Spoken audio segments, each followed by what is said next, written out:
Something super fascinating is happening in Kenyan politics. And this was confirmed today when Raila Odinga attended a function at Westlands in Nairobi.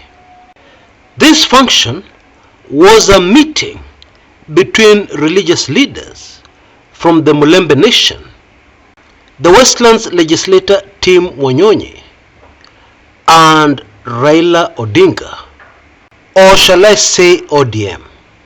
Now, some members of the press termed this meeting an Azimio meeting. Well, it wasn't. It was totally an Orange Democratic Party meeting. Nothing to do with Azimio.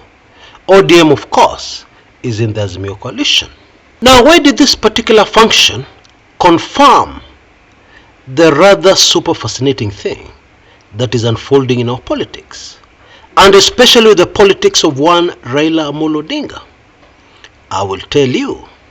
In the last week or so before this meeting, it had appeared that Raila Odinga was re-emerging again after many weeks of silence, because Raila Odinga broke his silence in a major way when he told Kenyans that out of every litre of fuel sold in the country, 30 shillings goes into individual pockets.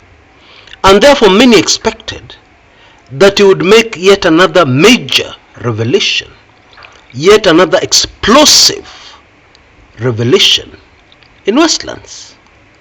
But it didn't happen.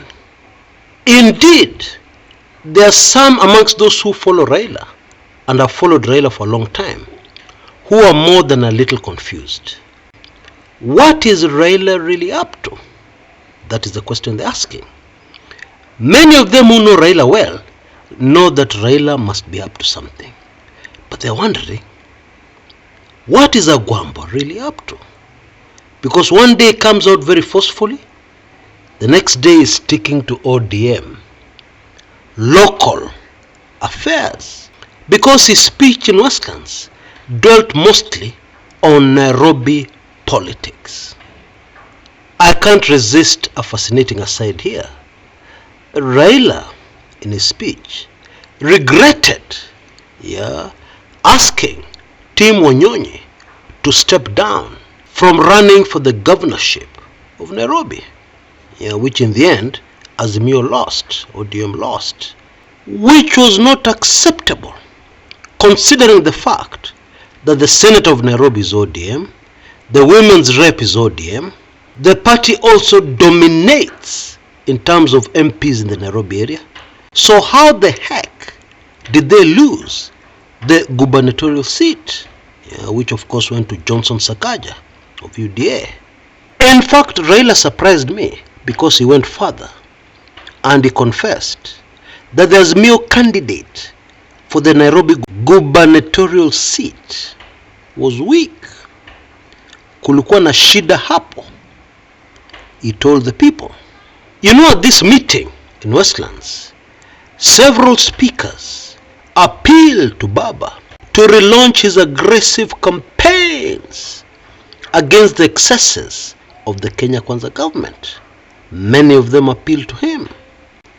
But super fascinating, those close to Raila, like Secretary General of ODM, Edwin Sifuna, Elachi, and others, said that it was okay for Raila to take a low profile.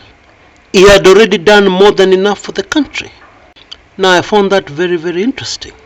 So let us break it down, because this is high-tech, complex political chess going on here.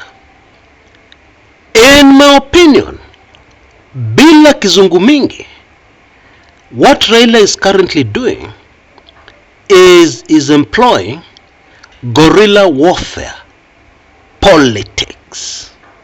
Let me explain. In guerrilla warfare, you choose your battles very carefully. You attack and then you withdraw and disappear into the darkness. And your opponent has no idea where and when you will attack next. This kind of strategy in Kenyan politics, I have to admit, is very rare. In fact, I can hardly remember where it has been employed before.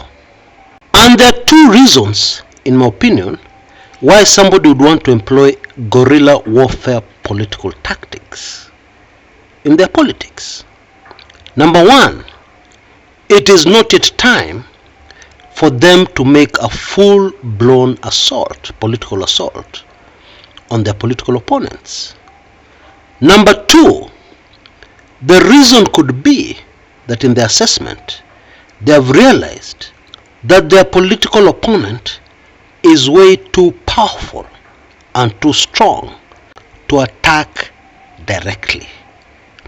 Those are the two reasons why somebody would apply political guerrilla tactics. Today you make an explosive revelation. Tomorrow, when people expect you to spill even more beans, you don't touch that hot political potato. You talk about other issues. That is really what is going on here. Now, some Kenyans have argued that there's some very strong international global political forces, that are very involved in Kenyan politics. In fact, were mostly responsible for making William Samoei Ruto president. And the reality is that these forces are way too powerful. You cannot handle them directly. There's some Kenyans who talk like that. And that would fit in very comfortably with the second reason I've given you why somebody would want to employ guerrilla political tactics. And at this juncture, let us be clear. Guerrilla warfare works. It has worked many times and brought down very powerful opponents all through history. Nobody believed that people like Fidel Castro in Cuba would ever come into power. They were too weak politically. Their ragtag guerrilla warfare militia looked too weak and financed, incapable of making any mark. But you know what happened? History tells us guerrilla warfare in Cuba finally won the day. And there are many, many other examples. But it is also well worth noting that while somebody waits for the right time, the first reason I gave for employing this kind of politics, for employing this kind of very rare technique, tactics, strategy in politics, what I am saying, it is also possible to employ guerrilla tactics meanwhile, as you wait for the right time to launch your full-blown political move. But there are also those who would argue that things for the Kenya Kwanza administration are so bad, they're in such deep crisis, that an effective strategy would be to wait for the very inevitable implosion of the Kenya Kwanza administration. Because we have seen very clearly that William Samoei Ruto's most deadly opponent is not Raila Odinga. It is William Samoei Ruto himself. This administration, more than any other administration since the independence of Kenya, has been responsible for cutting its own feet, for frustrating itself by the moves they make. So which one is it? What is my opinion? Well, as always, time always tells. So why don't we give it a little time? I'm very sure in the next few weeks, things will be much clearer. Although to many, many seasoned analysts in the country, things are already very clear. And it is very clear where Kenya is headed. And that place where Kenya is headed will see a downfall of the Kenya Kwanza administration. Well, let's wait and see. For now, please allow me to give you a very important heads up. At least this information will prove to be valuable to some of us on this channel. Now, we all know that times are very hard. And people in business, people want to promote their businesses. are having a very difficult time reaching their potential clients. And you know, this is critical for any business to survive during these hard times. Somehow you have to get business. Now I have the greatest news. This channel reaches a very unique audience. Kenyans in the diaspora, older Kenyans. You know, the channels reach a lot of young people. Yeah, and unfortunately, most young people don't have much purchasing power. But the purchasing power in the views on this channel are huge. And we have proved that. Somebody advertised some land the other day in Naivasha. Within hours of that video going up, it was sold. And we're talking about a double-digit million. And therefore, if you have a product or service that you need to promote, I think you should seriously consider sponsoring a Kumekucha video. Yeah, that means that you get a mention in one of my videos and a lot more to let others know what you're doing. And I'm sure a lot of your potential clients always tune in very regularly to this channel. And therefore it is a fabulous, amazing opportunity for you to reach your audience very cheaply and very effectively. Kindly check in the description area of this video for more details. And then you can also send me an email on that email address you see on your screens right now, or even call directly on that number for more information. Now, of course, space is limited. Yeah, we already have 1 or 2 people lined up, and it's very limited because we can't do this for everybody. And we do not produce that many videos. Yeah, therefore I suggest that you take action immediately so that you don't lose this golden opportunity. Now, I've just released weekly intelligence briefings number 115. 116 will be out in the next few hours. Yeah, and there's a very good opportunity of getting hold of my weekly intelligence briefings by taking full advantage of our latest offer on that book, audiobook, The Ruto Kenyans Will Never Know.